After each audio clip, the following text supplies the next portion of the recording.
I have made it no secret of my disappointment in Halo Infinite and how this last year has literally just been a prolonged beta. I honestly think that this last year would have been so much better received if they just labeled it a beta, like Fortnite labeled itself a beta for many, many years, and maybe even still does. I don't really follow Fortnite, but when it comes to Halo, this is essentially a franchise that I've been with since like Halo 2.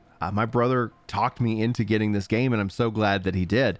And since then, Halo has been a staple in my gaming library. And one of the things that I'm very much excited about that's on this roadmap, but also at the same time should have been there at launch, is the campaign co-op. I've literally waited, to play the campaign for the ability to play co-op. And the biggest and most probably disappointing news for discussion is that local split screen as a feature has been completely canceled. And it's been canceled in order for them to prioritize and speed up more content and more seasons. So I'm sure that's going to sit poorly with many of you. But there's also a silver lining, and I like to try to look at this in every possible way in this regards. Speaking for myself, and not to sit here and try to rub salt in anybody's wounds, local split screen wasn't something that I need. It hasn't been something I needed in a while, but I'm speaking from a position of privilege. I'm also speaking from a design philosophy within Microsoft with xCloud and being able to play these games anywhere. I've got computers, I've got Xboxes, and thus I have the flexibility to scale where I play these games. And so having just one Xbox, I think is really unfortunate for those who really wanted that old school feeling, that campaign co-op sitting on the couch feeling. And that's just something I want to get out of the way, because this update in and of itself is actually pretty interesting. I know a lot of people are just hoping for Halo to really bring in content. Content's going to be king, as well as just quality of that content is going to be king.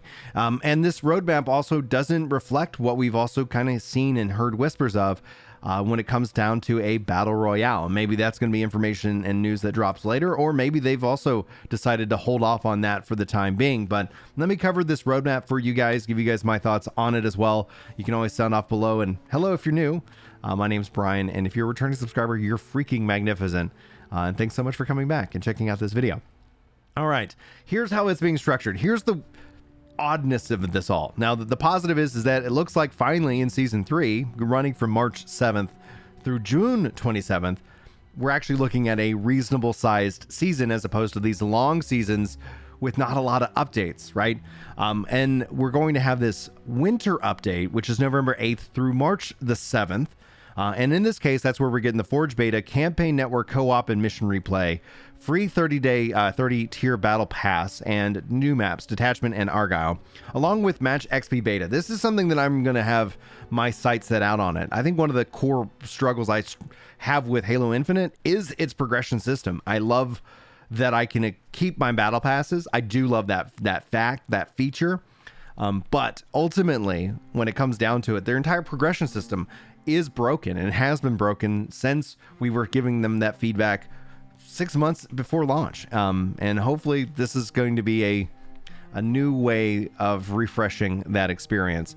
The Convert One flag is being added, Winter Contingency 2 as a December event. January event is Joint Fire and quality of life improvements overall. Now, that takes us into Season 3. Kicking off March 7th, running through June 27th, which tells me that we would hopefully expect to see a Season 4 sometime after June 27th. And then if we can start to actually see more and more updates. I think Forge is going to be the biggest winner out of all of this, giving players the ability to create and do fun, different things. So from a crowdsourcing aspect, I would expect that we'll actually see a lot more maps, etc. finally kicking off into the game, maybe bringing back some classics. And that's actually kind of nice here that they're going to add in the custom game browser with the Season 3 update, which is going to play into the Forge beta, etc. and obviously more improvements. They're still labeling it beta. In-game reporting, VIP escalation, new features in quality of life and narrative events, but a new battle pass that's pretty standard. New equipment, the Shroud screen, new weapon, the Bandit, and then obviously new maps, big team and battle. And they're kind of highlighting it here in this case somewhat like they've done already, so kind of like looks like we're getting 2 maps with each season. And that's where Forge, I think it's so unfortunate that Forge is already a year late. And I'm going to say a year late because they didn't call this a beta. If they called this a beta, hands down, I think this would have been much better received overall with the entire community. Now, when it comes down to it, I really, really hope that Halo can turn itself around. I think people want Halo to be good. I want Halo to be good. I love playing this game, and I just want it to be better, and I'm happy to see they're going to keep investing in it. It's unfortunate that local split screen had to, get the axe, especially because they promised that the next version of Halo would have it. So this does speak to problems within 343. This does tell me, the developer, that there are problems, and hopefully, and problems within development aren't things that are usually a light switch or a line of code to be fixed. Like, you've got HR, human resources problems. You got how they manage the teams and their contracts rates and how they bring in people and let them go. Like, I'm hoping that we can see a healthier 343 to really kind of bring it back, because just in the name alone, I know a lot of people have lost trust in it, but they've been bringing people back. And I think when we look at unfortunately, the next 6 to 18 months, I think that's actually a more critical time than it has ever been in the history of 343 and Halo. I think content's going to be king. I'm not sitting here saying that Halo is a done-for game.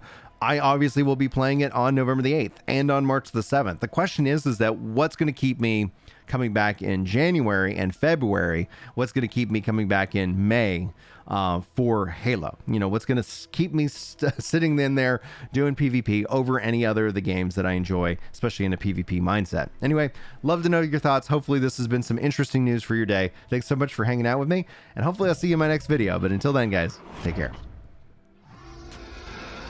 Yeah.